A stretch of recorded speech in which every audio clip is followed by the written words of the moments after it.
கர்வம், அந்த ஆணவம், அந்த அகம்பாவம், இது அத்தனையுமே சம்ஹரிக்கக்கூடியவர் தான் யாருன்னு சொன்னா, இது அத்தனையும் அழிக்கக்கூடியவர் யாருன்னு சொன்னா அது அந்த சாக்ஷாத் பரமேஸ்வரன் தானே.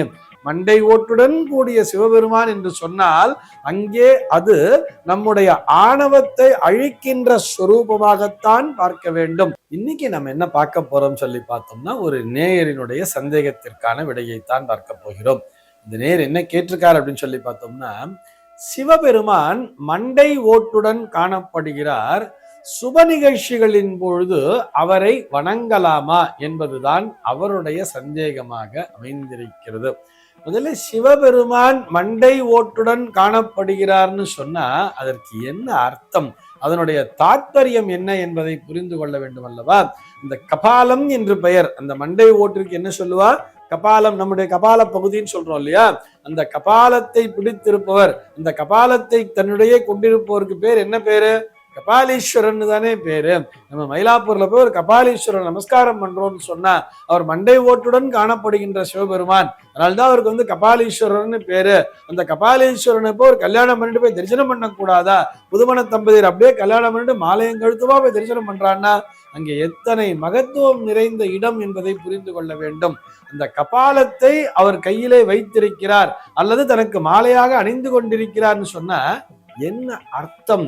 கபாலம் என்பது நம்முடைய தலை, இந்த மண்டை கணம் அப்படின்னு சொல்றோம் இல்லையா, அந்த மண்டகணம், அந்த கர்வம், அந்த ஆணவம், அந்த அகம்பாவம், இது அத்தனையுமே சம்ஹரிக்கக்கூடியவர் தான் யாருன்னு சொன்னா, இது அத்தனையும் அழிக்கக்கூடியவர் யாருன்னு சொன்னா அது அந்த சாக்ஷாத் பரமேஸ்வரன் தானே.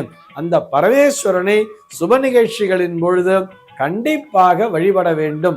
இதுல எந்த சந்தேகமுமே கிடையாது. அவர் மண்ட ஓட்டை வச்சுன்னு இருக்காருன்னு சொன்னா அதற்காக அவரை அசுபமான தெய்வமாக கருத முடியுமா? அவர்தான் நம்மை ரட்சிப்பவரும் கூட, நம்மை அழிக்கும் கடவுள்னு பேர் வச்சிருக்காளே சார், காக்கும் கடவுள் மகாவிஷ்ணு தானே, அழிக்கும் கடவுள்னு தானே இவருக்கு பேரு, ஹரன்னு தானே இவருக்கு பேரு. ஹரன்னு சொன்ன அழிப்பவர் தானேன்னு சொன்னார். எதை அழிப்பவர்? நம்முடைய கர்வத்தை, நம்முடைய ஆணவத்தை, தான் என்கின்ற அகம்பாவத்தை அடக்குபவர் தானே பரமேஸ்வரன். அதனுடைய அடையாளமாகத்தான், அதனாலதான் இந்த கர்வம் தலைக்கு ஏறிடுச்சுன்னு சொல்லுவா தெரியுமா, கர்வம் தலைக்கு ஏறிடுச்சுன்னு சொல்லுவா. கர்வம் வந்து கையில இருக்குது வயிற்றுல இருக்குதுன்னு சொல்ல மாட்டா. கர்வம் தலைக்கு ஏறிவிட்டது, ஆணவம் தலைக்கு ஏறிவிட்டது, உச்சிக்கு சென்று விட்டது என்று சொல்வதால் தான் அதனை அழிக்கின்ற விதமாக, அந்த ஆணவத்தை அடக்குகின்ற விதமாக, அந்த கர்வத்தை அழிக்கின்ற விதமாகத்தான் அந்த மண்டை ஓட்டினை அவர் கையிலே பிடித்திருக்கிறார் அல்லது அவர் மாலையாக அணிந்து கொண்டிருக்கிறார். மண்டை ஓட்டுடன் கூடிய சிவபெருமான் என்று சொன்னால் அங்கே அது நம்முடைய ஆணவத்தை அழிக்கின்ற ஸ்வரூபமாகத்தான் பார்க்க வேண்டும். ஆணவம் என்பது அழிந்து விட்டால் எல்லா நாட்களுமே சுப நாட்கள் தானே, நமக்கு எல்லா நாட்களுமே மகிழ்ச்சியை தரக்கூடிய நாட்கள் தானே. அந்த ஸ்வரூபம் தானே கபாலீஸ்வரராக பார்க்கப்படுகிறது. அவரை சுப நிகழ்ச்சிகளின் போது வணங்கலாமா என்ற கேள்விக்கே இடமில்லை. கண்டிப்பாக வணங்க வேண்டும் என்பதுதான் இந்த நேயருக்கான பதில். நம்ம ஒவ்வொரு ஸ்வரூபமாக வர்ணித்திருப்பார்கள்.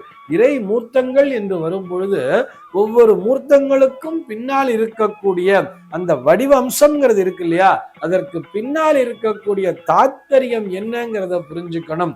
கையில வந்து ஒரு கையில மான், ஒரு கையில மழு வச்சுட்டு இருக்கான்னு சொன்னா அதுக்கான அர்த்தம் என்ன? ஒரு கையில உடுக்க இருக்கு, இன்னொரு கையில அக்னிய புடிச்சுட்டு இருக்காருன்னு சொன்னா அதற்கான அர்த்தம் என்னங்கிறத பார்க்கணும். கையில நெருப்பு வச்சுட்டு இருக்கிற சுவாமிய நம்ம போய் வீட்டுல வச்சுக்கலாமாங்கிற மாதிரி எல்லாம் நம்ம சந்தேகமாக பார்க்க கூடாது.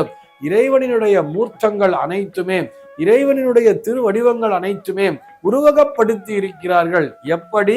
நமக்கு ஒரு நன்மையை செய்கின்ற விதமாக, நம்மிடத்திலே இருக்கக்கூடிய எதிர்மறை சக்திகள் அனைத்தும் அழிந்து விட வேண்டும், இவரிடத்திலே நல்ல குணங்கள் வளர வேண்டும் என்பதற்கான அந்த உருவக அமைப்பு தான் இறைவனுக்கான வடிவமைப்பு. இதனை நன்றாக புரிந்து கொள்ள வேண்டும்.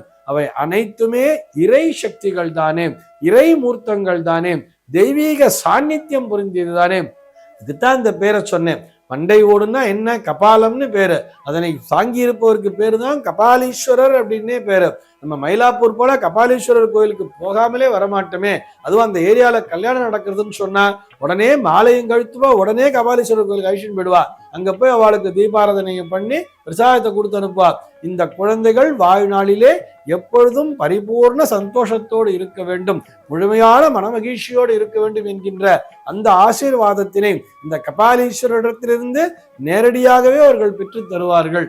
இப்படி மகிமை வாய்ந்த ஒரு ஸ்வரூபம்தான் இந்த கபாலீஸ்வர ஸ்வரூபம். ஆக தாராளமாக சுப நிகழ்ச்சிகளின் பொழுது எந்த விதமான தயக்கமும் இன்றி பண்டை ஓட்டுடன் கூடிய அந்த சிவபெருமானை வணங்கலாம். வணங்கலாம் என்று சொல்வதை விட வணங்கித்தான் ஆக வேண்டும் என்று சொல்வதுதான் சாலச் சிறந்தது. சர்வே ஜனாஹ சுகினோ பவந்து.